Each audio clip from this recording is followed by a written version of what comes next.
wonderful to see you. All right.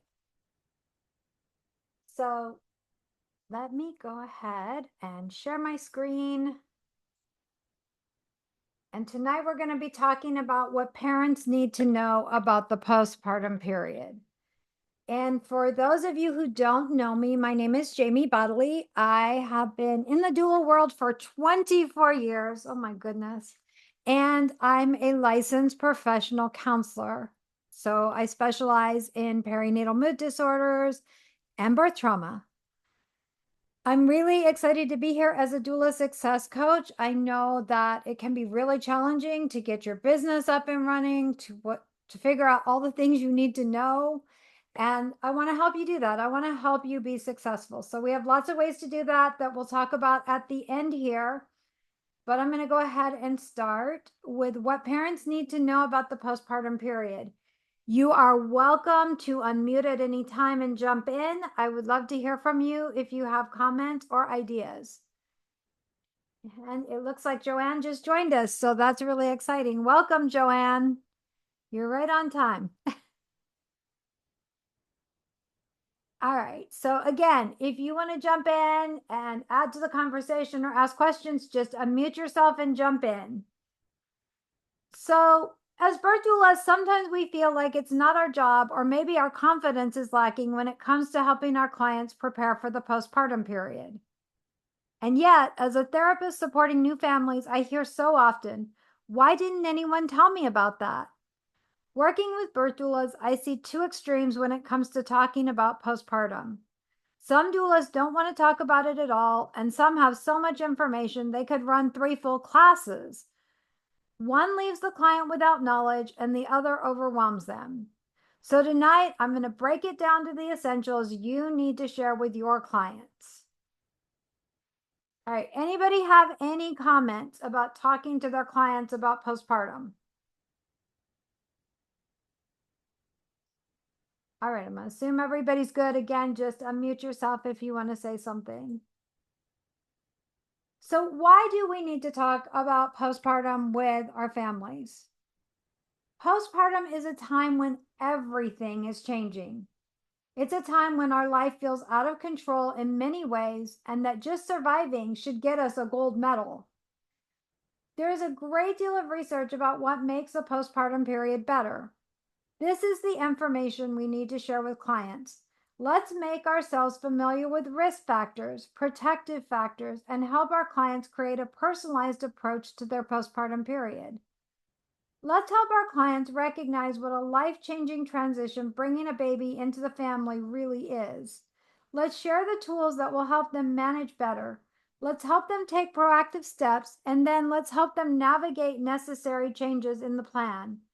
As their doula, you can help them to have a better and smoother postpartum time. So let's talk about some of the risk factors that we know from the research exist. So we know that, first of all, if your client has a history of a mood disorder, anxiety, depression, OCD, they are at more risk in the postpartum period. We know if they or a first-line relative has bipolar disorder, they are at risk. For many women, because bipolar tends to hit in the reproductive years, it can coincide and they can have their first episode postpartum, which no good. But if we know that there's a history, we can help prepare them. There's things that we can help do to get them ready. We know that for families facing big transitions, they're changing jobs, they're moving to a new house, maybe they're moving to a new state, they're going to have more risk factors. We know that clients that don't have a support system or have very little support system are at higher risk of challenges in the postpartum period. We know that as a group, our clients who are under-resourced, they're going to have more challenges in the postpartum period. And so we want to be aware of these things, and we want to be able to talk to our clients about those risk factors. We know that if they don't have a supportive partner, it would stand to reason that it could be harder, or they're facing a divorce or separation in the middle of their pregnancy. That's going to get tricky as well. And so we want to watch for those risk factors and we want to help navigate those. We want to be proactive. So we're going to talk about some of those things that can proactively support your clients. So I'm going to go through some different points that we may want to talk about with our clients. So the first thing is you might want to talk about postpartum recovery. Because you know what, as doulas, we know a lot about the postpartum period. And sometimes we don't recognize that not everyone knows what we know. I hear, I didn't know I was going to bleed for 6 weeks. I didn't know that 2 hours between feeds actually meant from the start of one feed to the start of the next feed. Why didn't anyone tell me that? Or no one told me there would be moments that I just want to escape. And we need clients to know these things. These are really important things for them to know to balance out their expectations. We can provide our clients with guidance about some of the basics of postpartum recovery. Let them know about bleeding. So we want them to know that they could bleed for 6 weeks. Some people only bleed a couple of weeks, and some people bleed the entire 6 weeks. We want them to know it goes from bright red and heavy to lighter colors, ending in probably a whitish discharge and very little of it. And so they should be watching for those changes to happen. We need them to know if they're filling a pad in less than an hour or they're having big clots, that they should contact their physician. We want to let them know that if it's going lighter in color and then suddenly turns bright red, it's a sign from their body that they've overdone it. And they need to rest and slow down and let their body recover. It needs a little more time. Let them know breastfeeding can go smoothly or it can be quite a challenge. And as you're doing this, help them to identify local resources, lactation consultants, free support groups, weigh-ins at the hospital, all the things that could help them if they're finding it more challenging than they expected. Let them know that their primary goals should be rest, hydration, and nutrition in the early postpartum period. And if you offer postpartum services such as postpartum doula, belly binding, lactation services, or other services, now's the time to highlight those offerings. When you're talking to them about this, let them know what you can offer them. Maybe you want to bundle your package so that they can purchase the things that they need all together, knowing that they're secure, they're going to get all the support they need in the postpartum period, because it is a big deal. Or if these are not services you provide, you may want to get to know others in your area and have a really good resource list for clients of where they can find support for these areas. But helping your clients know, talking about how the milk comes in, talking about what engorgement is and what that might feel like, letting them know they should buy a nursing bra at 37, 38 weeks, and then they should expect that they're going to need to repurchase at 3 weeks postpartum when the milk has come in and they have a better idea of their size. Not everybody knows these things. To us, they may feel really normative, like everybody should know that. I'm just going to bore them, but really, not everybody knows these things. All right, let's talk about nourishment. We need to help clients recognize they are recovering from a major physical event, giving birth. Whether they gave birth vaginally or via cesarean birth, their body worked really hard and it needs to recover. We wouldn't tell you after running a marathon to go do something physically taxing. We want you to recover. Your body needs time. It's the same idea here. Nutrition is an important way women can learn to give love to themselves and their body as well as their baby. A lot of times after giving birth, women have a negative relationship with their body. A lot of times they don't realize that they're still going to have a little bit of a bump here. They don't realize that everything doesn't just go down. They don't realize that although they might still be a size 7 or a size 10, what fit before may not fit now because the proportions change. And that can really be difficult for some women. And so we want them to learn to love their body, take care of their body because they love it, because they want a healthy body, not because they hate it or are out to change it, because that can lead to some mental health concerns. Let breastfeeding moms know that they need about 400 extra calories a day. And if you guys have been postpartum, it's really hard in that early postpartum period to have the energy or motivation to cook food. Keeping up with a baby schedule plus recovery makes that difficult. Help your clients think about this ahead of time. Because again, it's not something we talk about all that often. Meal prepping can really help if families have limited support or special diets. Partners often want to help but may feel hesitant. Having your families write down 5 to 7 of their favorite meals and printing out the recipes can help partners to feel more confident. Families should also write down their favorite restaurants. If friends and family offer to help out, it's easy to share favorite meals or restaurants.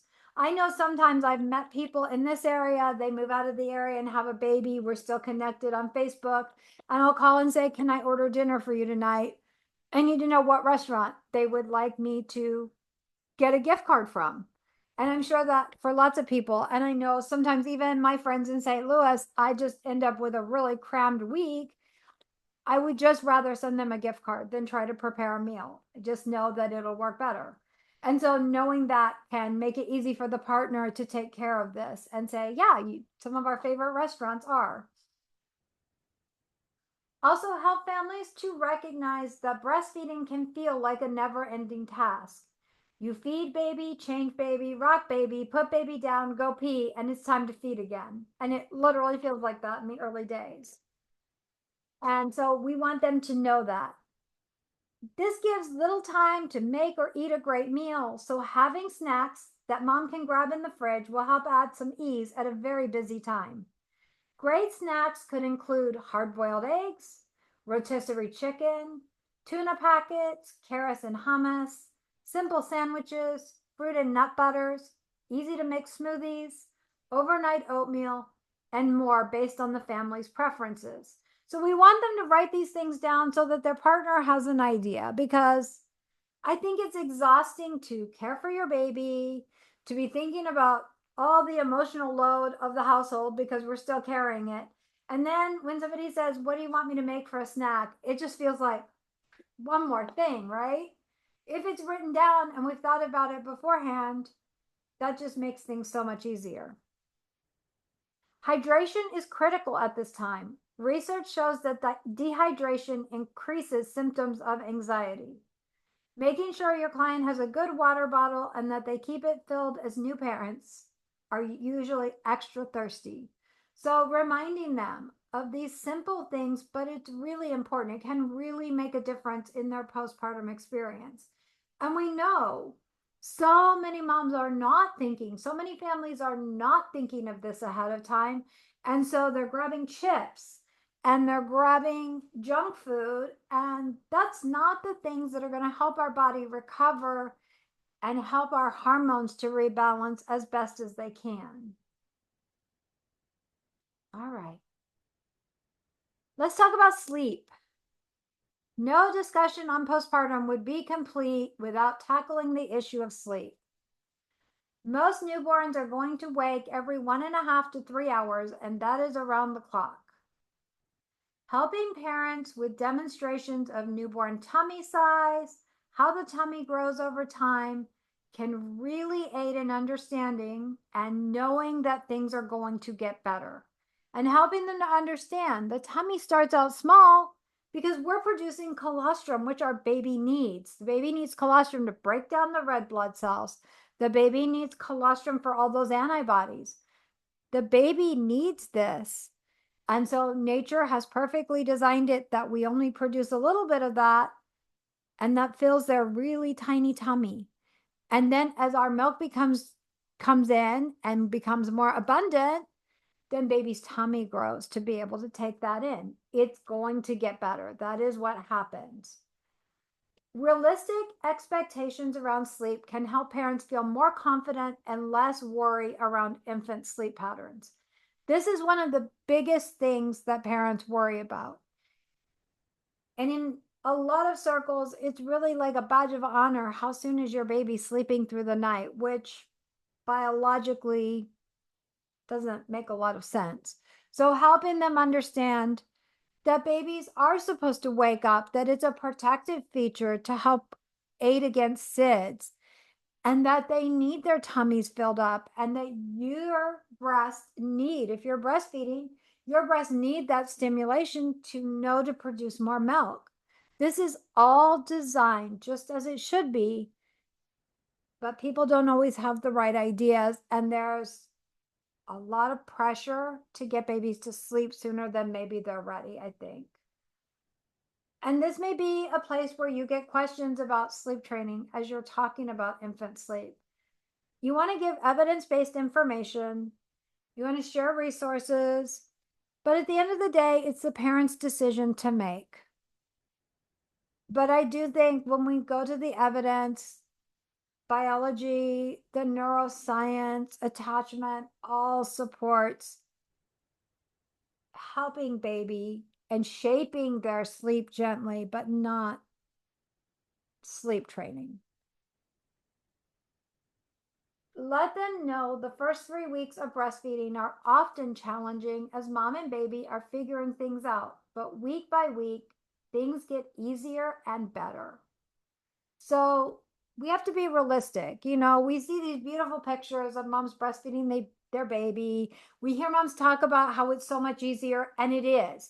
By 6 weeks, you can't even imagine having to deal with bottles and formula prep, and because it's so convenient and easy.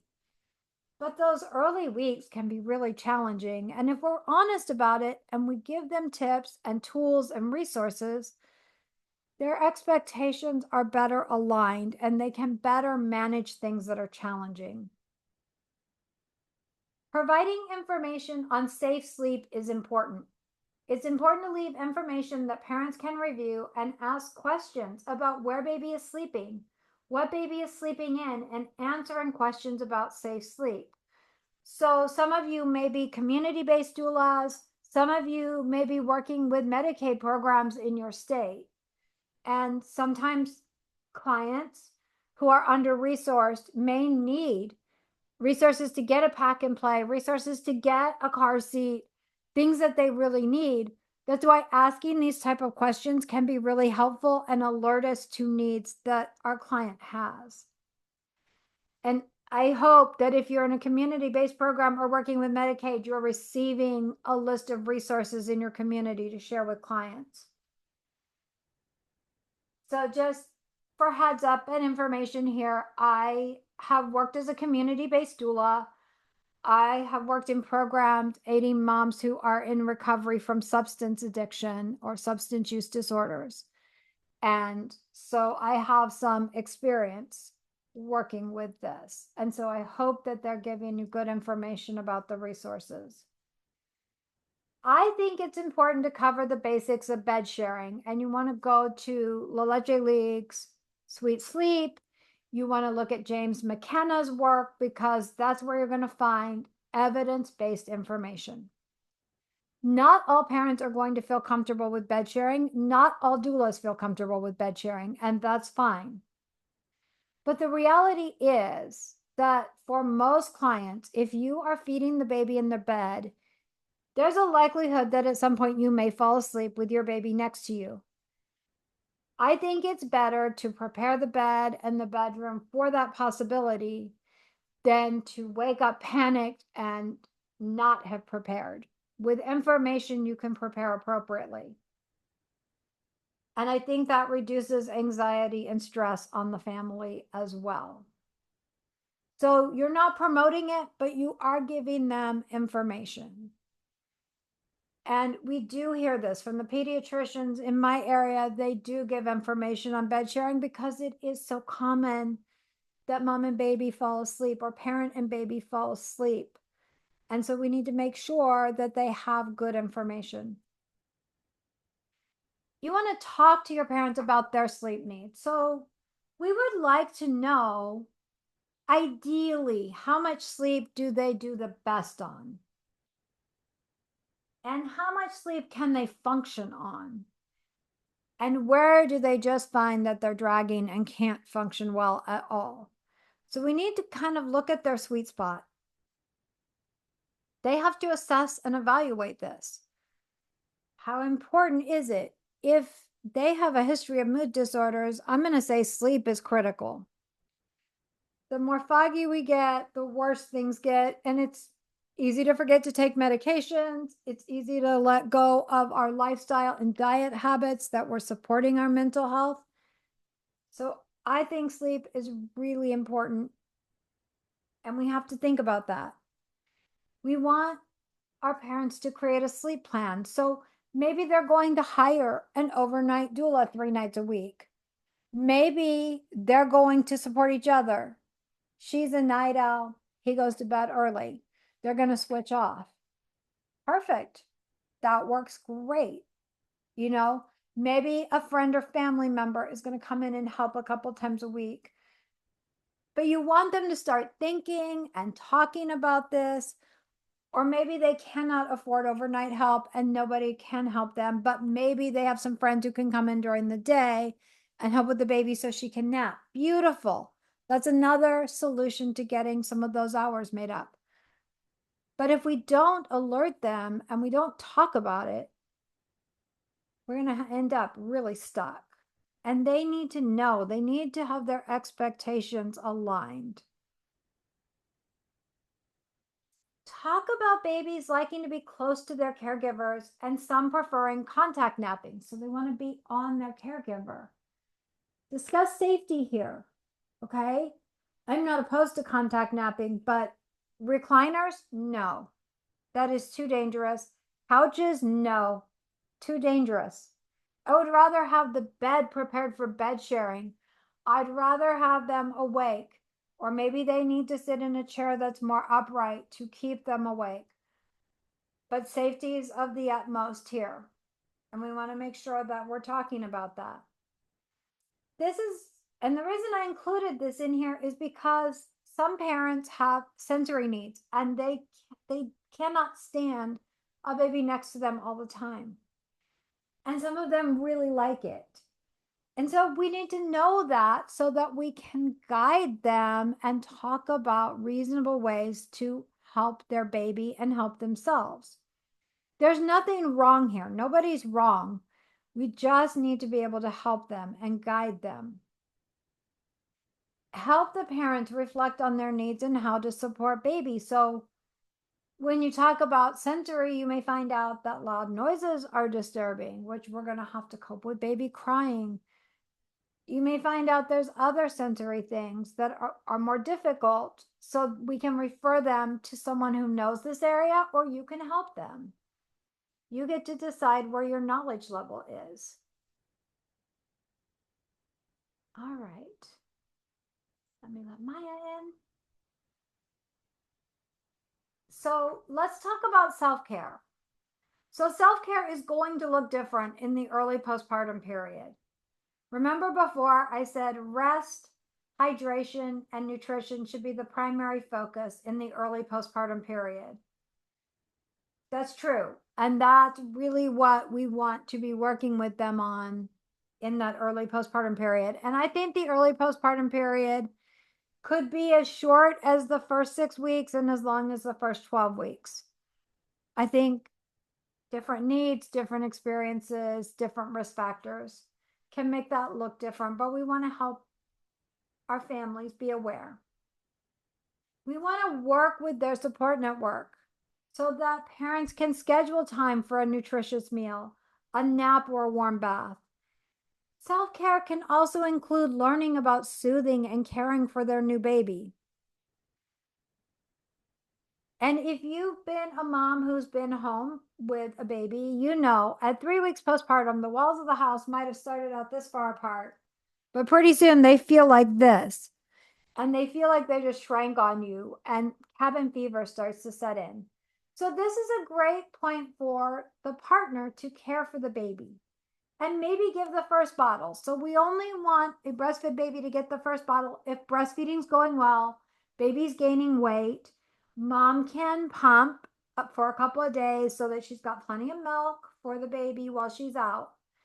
And we'll probably want her to feed before she leaves, and that bottle is a backup, but dad may choose to try that, or the partner may choose to try that. At this point, you want your client to go out and get their hair or their nails done or another activity that they find relaxing and that is time limited. We want both parties to know that it's time limited. Our goal here is to allow the partner to connect with the baby and the client to get a little time out. And during this time, you want to help the family incorporate activities they enjoy into their lives and learn how to support each other.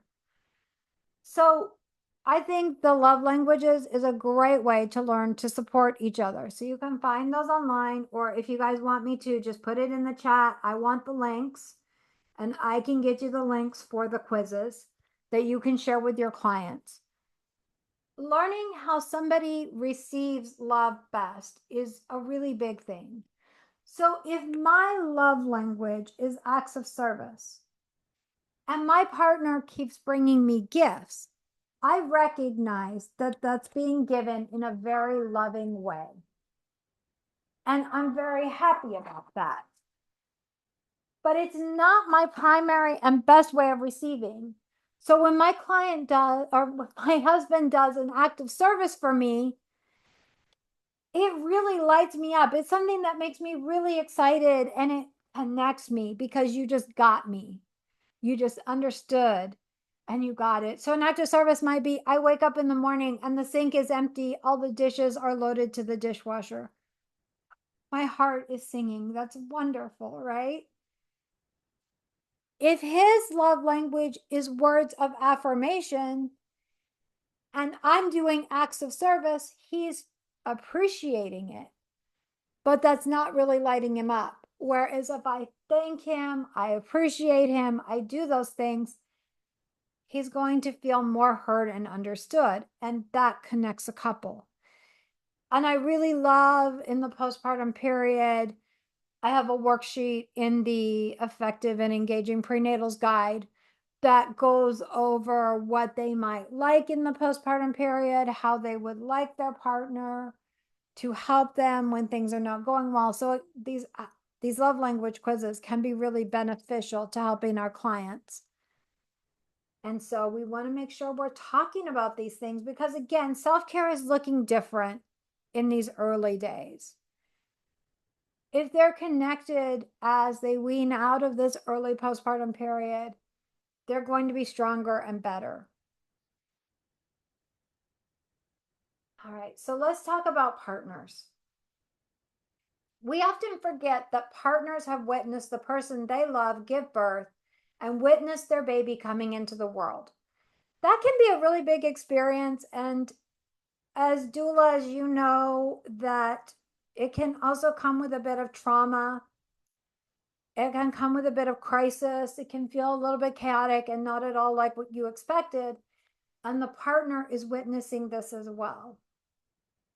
Partners often need time to process their experience. They've just gone through something. They're taking it all in. It's important to help your couples budget time for the partner to take care of themselves. They might need to be out in nature. They might need to connect with friends. They might need to go to a support group. Whatever it is they need to do, can we budget some time for that? Because I think that they're a better partner when they feel like their needs are being met. And sometimes for your client, that's a boon. They really like having a little bit of alone time to figure things out, especially if their partner is on parental leave and is there all the time. Sometimes I hear it's just nice to have the house to myself for a little bit. So they have to get to know each other and how to best work through this. We know that partners often feel left out of caring for their baby. And this is coming from the research. I'm not making this up. This is coming from the research. Primary caregivers learn a lot about comforting and consoling the baby and desire to pass that along to their partner.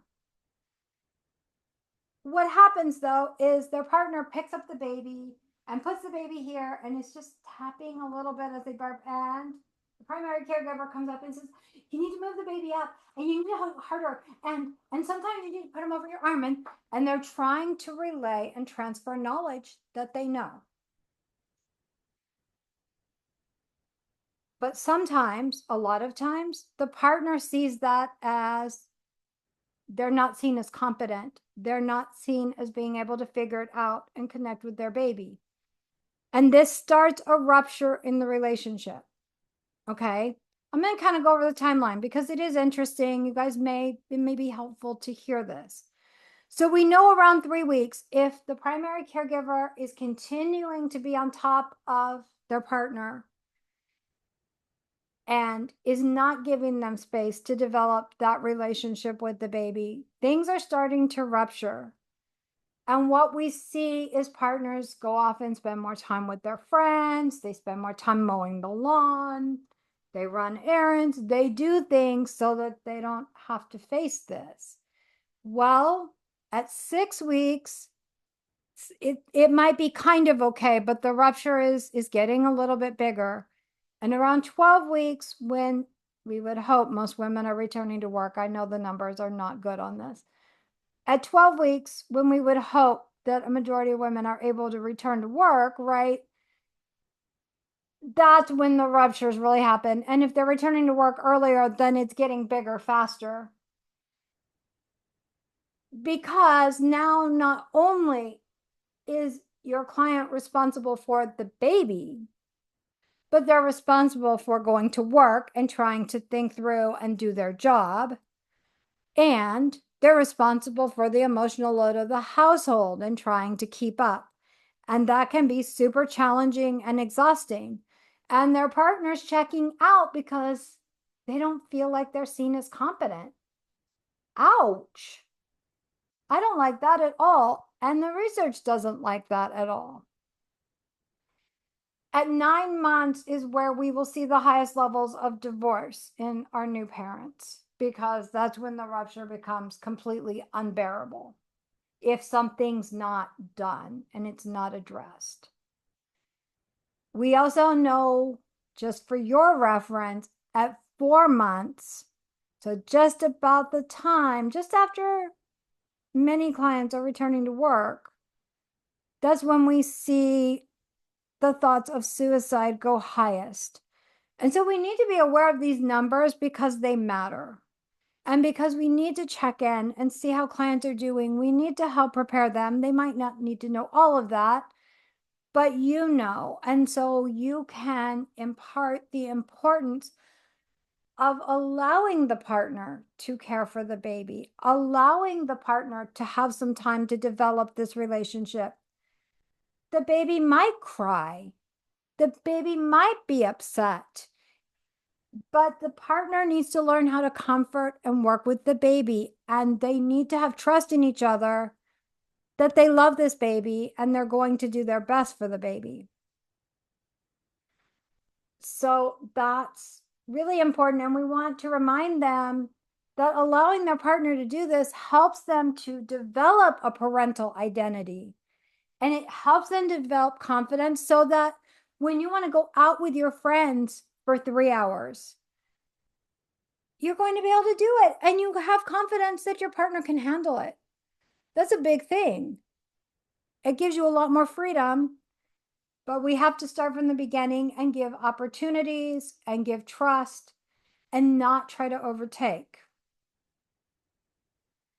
Discuss the needs of the household. They've got to discuss how they're going to conquer these tasks, because running a household comes with a lot of tasks, as you guys know. And I always say this, but we have 5 children. My husband and I have 5 children.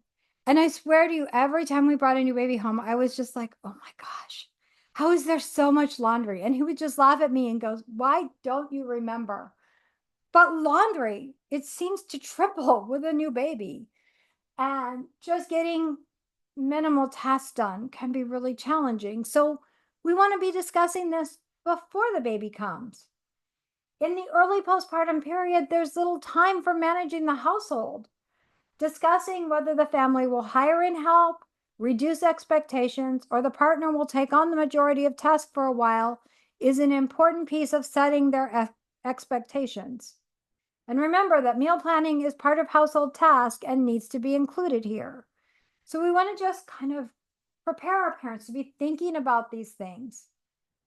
And we want to remind families that it is recommended not to have sexual intercourse until their partner has their 6-week checkup and is healing well. So we want to think about this, and we want them to be thinking about this. Emotional readiness may be different than physical readiness, and partners need to be able to communicate this safely and to talk about how to work through this. So if this was an unplanned pregnancy, if they had a really difficult birth, maybe they had a tear, maybe they had an episiotomy, maybe they're afraid of getting pregnant too soon, those may create fears around physical or emotional readiness. And so we have to look at what's happening and communicate and remind them to help each other through this. Talking about how they can stay connected during the 6 weeks. That's a conversation between them, but what would that look like for them? What do they want from each other? Again, love languages will come in right here. Sharing the emotional journey of becoming a parent and addressing fears around pain, another pregnancy too soon, or other fears is important to supporting a healthy relationship. So we want to really bring the partner into this discussion. I think a lot of times we don't think to include them and talk about their experience. And I think that's a really important part of this. All right, this will not apply to every one of your clients, but for those that already have a child, talking about siblings and adjustment can be a really important topic. So sibling adjustment is definitely not one size fits all. Very young children usually adapt rather easily, while older children may struggle. And sometimes it's vice versa. I had a 6-year-old who struggled with the addition of a sibling. Seriously, she told me to take the baby back to the hospital. And when I said I can't, she said, yes, you can. There's nurses and they'll take care of the baby for you. In her mind, get rid of the baby. When we finally said no, she crossed her arms and said, all right, I'm going downstairs and writing the rules if we're keeping the baby. And she did. But for me, that really was a very shaming and difficult thing, which should have been kind of fun because it is. Looking back on it now, I laugh. But you know what? I felt like it was a reflection on me. And we have to help parents to come out of that this isn't a reflection on them. Different children acclimate differently. And our primary challenge in parenting is to nurture them through this change.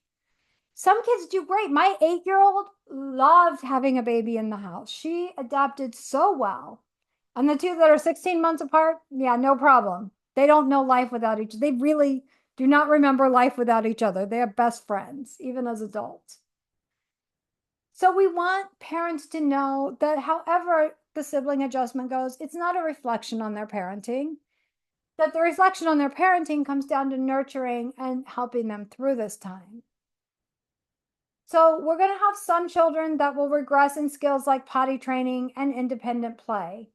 And this is considered developmentally normal. So it's a cry out for attention. It's a way of asserting themselves and saying, I need something. It's the way they're communicating. Partners or other family members can help children by taking them to the restroom regularly, playing with them for a bit, and then transitioning them to independent play, helping them to get back to where they were before. And, in these really early days, they may need some extra attention. Maybe grandma can take them out on an outing. Maybe a partner can take them out. Maybe a friend can bring them over to their house to play with other kids. There's lots of ways to deal with this. Encouraging children in the things they're doing positively is way more powerful than punishment. Some children will want to be a baby.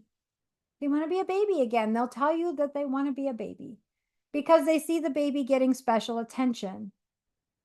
If this happens, remind the older child of what they can't do if they're a baby. They can't drink from a straw. They can't eat regular food. They can't use crayons or play with blocks, the things that motivate them. Usually that's enough to get them to stop. If they still want to be a baby, we just remind them of all the things they can't do and we let them be a baby for a minute. Usually this does not last very long. It's just not that exciting. And provide clients with ideas to busy their children during feeding sessions that go beyond the TV. And if you have effective and engaging prenatals, the worksheets, you've got there's 3 pages on sibling adjustment that's broken down by the developmental stages and things to do. One of my favorites for toddlers and above is to go to Dollar Tree and get a really cheap laundry basket and then find all the socks that don't have matches in your house. And we all have those.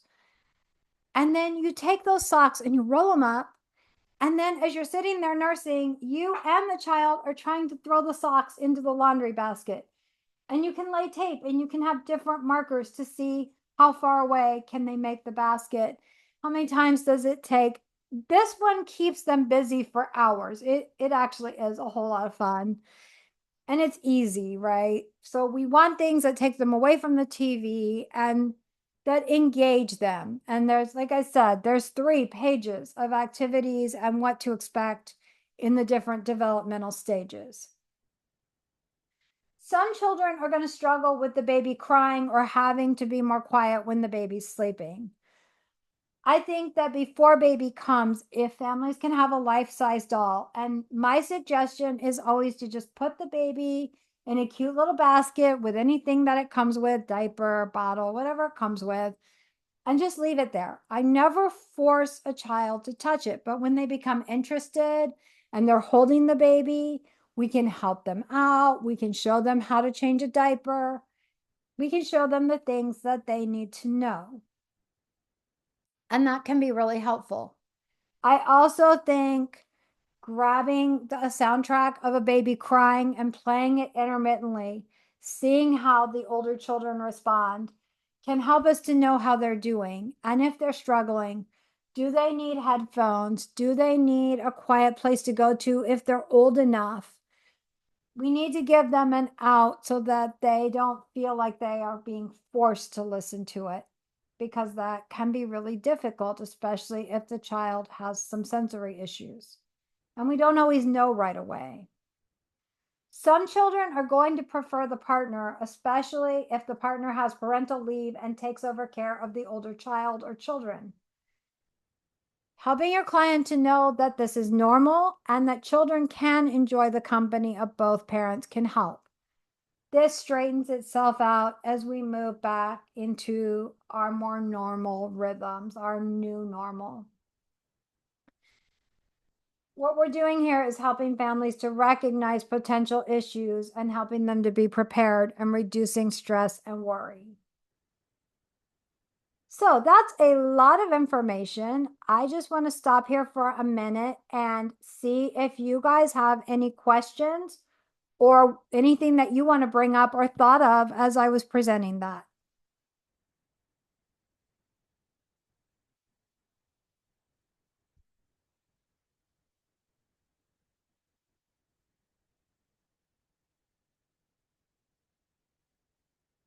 All right, so it looks like you guys are all good. Again, unmic yourself, unmute yourself if you want to say more.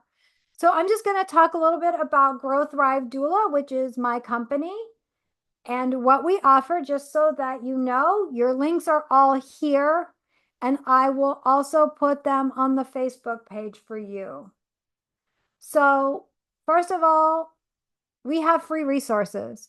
Our Facebook page, The Exceptional Doula Blueprint, offers free workshops, tips, and more, so you can join here. And everyone gets a free 30-minute consult, so you can just schedule that here. Again, If you guys will put in the chat, I'm happy to put those links if you want them on the Facebook page. I'm really excited. We're moving our membership site to a brand new platform, to the school platform, which is super exciting. We're in the middle of it. Just jump in now. And it's going to have a combination of free and paid resources. So when you get on the site, let me see if I can, maybe I can share it with you. Give me just a second. Give me a sec. So not everything is filled in at this point. So just know that you're coming in and we're just in the middle of bringing all our media over.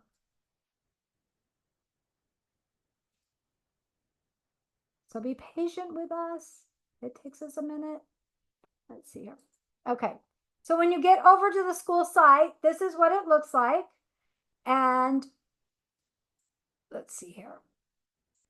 So let's say I want to watch Birth Your Niche. I'm just going to pop up that video and I'm going to have to download it. I will fix that for you guys. Some of these are in YouTube, making that a lot easier. So let's say I want to learn about the 3 different prenatal visits. I'm just going to hit that right here. It's going to pull it up and you're going to see our live training on the prenatal visits. So you've got everything you need there. And as you can see, there's lots of things in the classes. The coaching is not filled in at this point. We're still working on that. You got all your bonus interviews over here, which some of these are fantastic. Make sure you take a look at those. And we're adding the kicking limiting beliefs to the curb. Like I said, some of these will be paid when everything is filled in. So you can go in, you can join the membership for free. And then, as things get filled in, you'll see which are free classes and which are paid. And we'll make sure to let you know that. Group coaching, join us as we discuss business tips, client cases, and other challenges you may be having as you grow your doula business. We offer the opportunity to attend one session free. So that's always on Wednesdays at 2 p.m. Central Time. And I always post the Zoom link in the group, and it's in the featured section on the Facebook page. We have the individual coaching. Individual coaching is the most accelerated way to get support and help for your business. If you're interested in that, just reach out to me. We offer a variety of paid trainings to help with specific challenges you may be encountering. So you see those come up and you'll see them, and we'll let you know when they're available. And if we have your email, you'll get an email. Business training, our signature program, the Exceptional Doula Blueprint, has a track for new doulas and a track for advanced doulas. So watch for details. You're going to see those roll out shortly. All right. And then if you like what we discussed tonight and would like an easy way to share with clients, you can find our template, My Postpartum Plan, in my Etsy shop. You can brand it, change as needed for your niche market, and use it to make your prenatal visits better. As a thank you for joining tonight, you can purchase the template for just $4.99 until Wednesday, and after that, it'll be $7.99. And again, I can put that link on the Facebook page, so it's really easy for you guys to access. And then there's just ways to contact us if you need anything. All right. Now I would like to just really quickly, if you're able to unmute yourself, I would love to hear how you might integrate this into the work you do with your clients right now.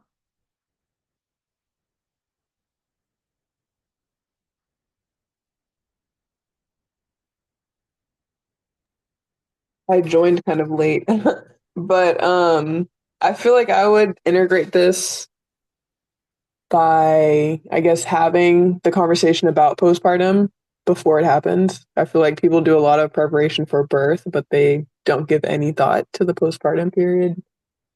So I guess, Absolutely. yeah. So I guess just starting the conversation in general. And it's such an important, because you saw just covering the essentials, there's a lot of information in there. Yeah, exactly. And even on like the sex part, when you were talking about just because you're physically ready doesn't mean that you're emotionally ready. I feel like that's something that partners need to hear. Because I'm sure there's a lot of dads out there like counting down till 6 weeks and it's like it's not really what it's about. Right. So, And mhm. knowing that love language and connecting in that way is going to help her feel more emotionally ready. And they need to understand that. Exactly. Exactly. I joke with my clients. I hope nobody's offended, but I joke and I tell partners, mommy porn, and these are heterosexual couples when I'm saying this. Mommy porn is when she walks in from running an errand, you've got the baby in the carrier and you're loading the dishwasher. That is mommy porn. And you tell her go take a bath. I got it covered. That's it. You win tonight. And sometimes they laugh at me, but it's true. Feeling cared for, feeling connected, that's such a big thing in the postpartum period. Yeah, that's when intimacy starts for sure. Absolutely. And Maya, if you can just let me know in the chat if you received the email from me yesterday, that would be helpful because I sent one to you. I just want to make sure you got it. All right. Anybody else thinking about how they can implement this into your practice?